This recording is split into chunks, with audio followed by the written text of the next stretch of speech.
Here's what's coming up on The Retirement Architect with David Reyes, your retirement television. Everyone's familiar with the term mutual fund, but they might not be familiar with its cousins that are similar but have less fees. Absolutely. ETFs, exchange traded funds. And again, I hate the terminology, the nomenclature, but just think of it as a mutual fund 2.0. All right, so less fees, more tax efficient, and more liquid. Do you have the right advisor? Meaning, are they a fiduciary? Do they represent you? Do they have your best interest in mind?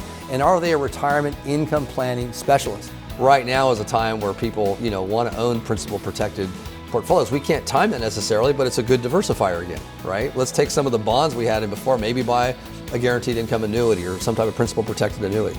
We do a lot of counseling of how to kind of break up with your advisor, right? Because it is a breakup. It is. Absolutely. So I'm always happy that a client's had an advisor. I think that's a good thing, right? And hopefully there's not been a lot of damage done. It's just improving upon the foundation you already have. You're watching The Retirement Architect with David Reyes, San Diego's retirement television. Hi, San Diego, and welcome to this week's show. Stay tuned. We have 30 minutes of great information just for you. Don't go anywhere. The show starts right now.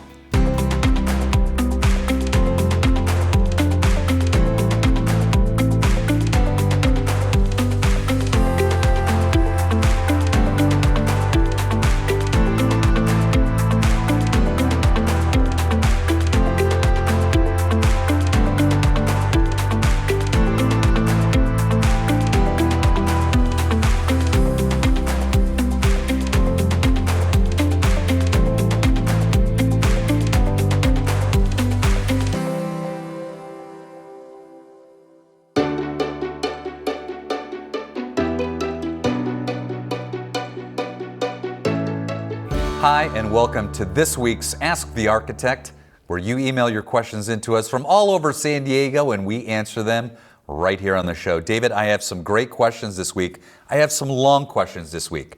So if you have a question inside the question, let me know. Hey, my first one is from Renee in Carlsbad, and she writes, "My husband and I have saved for over 30 years so we can have a great retirement. We're both 67, retired, and I think we've done a good job of building approximately $3 million in assets. We want to max out our income now so we can travel as much as possible, but we're afraid of running out of money, a stock market crash, taxes, etc. Our broker said it's best to defer our retirement to 72. Again, they're 67. What can we do?" Renee, thank you for the question, and this is actually the most fun part of what we get to do as a firm is, people retiring maybe sooner than they were told they could by another advisor or they felt they could, and so just doing some quick math on that. I mean, somebody could at $3 million, you could just be able to produce around $150,000 a year of income. Pretty kind of we call it the 5% rule. The 5% solution is that, so that's kind of a benchmark I would look at. But the fact is, we have to plan what's possible to produce in cash flow first. That's what we have to focus on.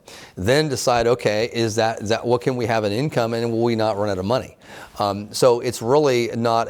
We have to do the planning first. Right? The investments will feed the planning, but the fact is we have to decide what is the cash flow is possible, and as a firm we typically can give clients more cash flow than they thought. So deferring retirement would be the last answer, not the first answer. And I like the whole concept of more cash than we thought, right? Yes. So we can do those wonderful things. My next question is from Bob in San Diego, and he writes, "I've had a stockbroker for 30 years in San Francisco. I like him.